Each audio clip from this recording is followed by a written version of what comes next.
Now to our exclusive look into the future of southeast Queensland. Fast forward to the year 2050, how our lives are shaped and how our cities grow will depend on how we deal with the challenges of today. Adam Marshall looks into the crystal ball and you won't believe what lies ahead.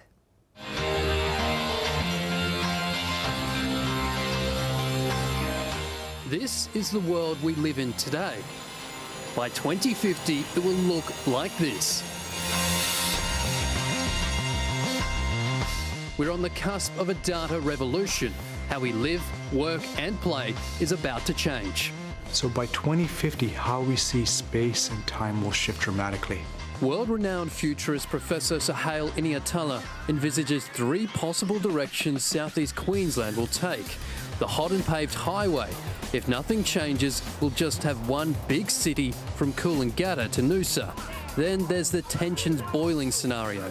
Conflict will rise between different subcultures as population grows.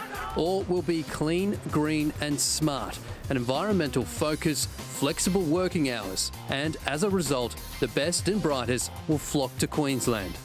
Now, if Queensland can do that, that puts it in great shape globally. The state's population by 2050 will double, tipping 10 million. 5 million will live in the southeast. We will have a city more or less the size of Sydney, sprawled across a vast area of southeast Queensland. KPMG demographer Bernard Salt says while the Brisbane CBD will continue to be the nerve centre, bustling CBDs will rise in Ipswich, Caboolture and Logan. I think that's the next stage in development, taking Brisbane from 2 million people to 5 million people by the middle of the century. The biggest challenge we'll face is the environment. By then, it's predicted sea levels will rise by almost half a metre. This is how Brisbane could look. Much of Eagle Farm and the airport will be flooded. On the Gold Coast, Carrara will be underwater.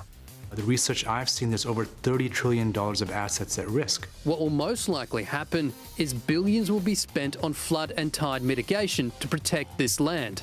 Our city will be powered by batteries, charged by solar power stations and wind farms. I would definitely be looking at non-oil future solutions.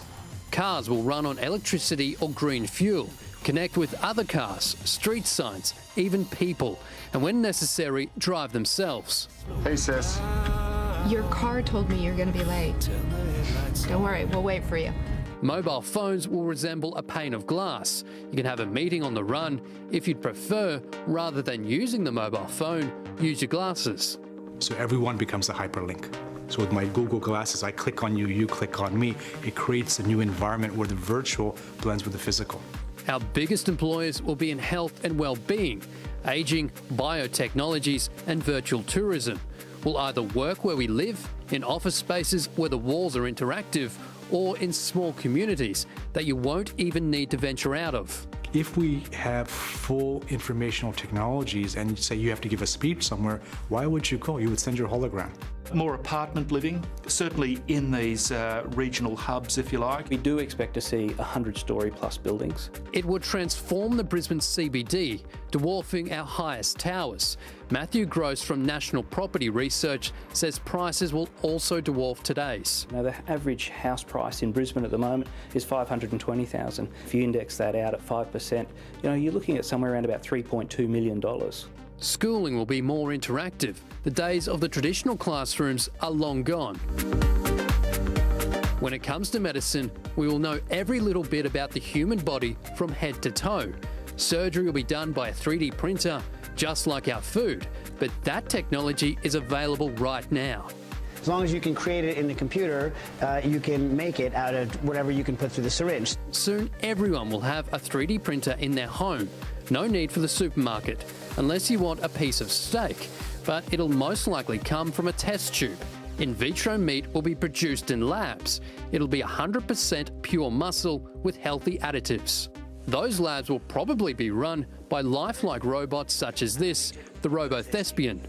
My movements are created in Blender, an open-source 3D animation program. Well, we're seeing an uptake of robots as nannies in factories, in surveillance, even for courts. There's even one guy I read a piece on, he wants to marry his robot. All of this seems overwhelming, but it's within reach according to Professor Inayatullah. who says we'll all have a niche zone in our homes as opposed to lounge rooms to cope with the information overload. As the technological trends keep on going faster and faster, people will want to slow down. So if you go out to 2050, people are doing things like meditation, relaxation, anything to slow themselves down, because they'll be stressed out, right? Right or wrong, it's a bold new world. We'll have to just ride the wave.